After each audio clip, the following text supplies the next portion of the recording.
Maswerteng hapon po mga ka-STL. Narito na po ang resulta ng STL Pangasinan para sa araw na to, 2nd draw, January 16, 2025. Araw ng Huwebes. Naway ang mga natayaan nyo pong mga numero kanina ay manalo nawa ngayong hapong ito, 5 PM. Kaya't kunin nyo na po ang inyong mga tickets. Narito na po ang resulta. Ang mga numerong nanalo sa STL Pangasinan ngayong hapong ito, January 16, 2025, 5 PM, second draw result, 25 at 24 in exact order. Sa lahat po ng tumaya kanina sa STL Pangasinan para second draw ng 25 at 24, congrats po sa inyo, panalo po kayo.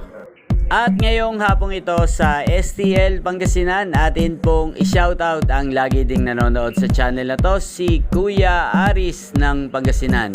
Shoutout po sa iyo Kuya Aris, sana ang mga tinayaan mo kaninang mga numero sa Pangasinan ay sana ay manalo na po ngayong hapong ito. At sana ay nasa mabuti ka rin pong kalagayan. At sa lahat po ng mga taga Pangasinan dyan, especially sa aking mga subscribers na laging nanonood sa channel na to, shoutout po sa inyo. Niyo pong napanood ang resulta ng STL Pangasinan sa channel na to, Roderick Hernandez TV. Maraming salamat po sa patuloy niyo pong panonood at pagsuporta sa aking channel. Huwag pong kalimutang mag-subscribe. Thank you for watching. Magkita-kita pong muli tayo mamayang 8:45 PM.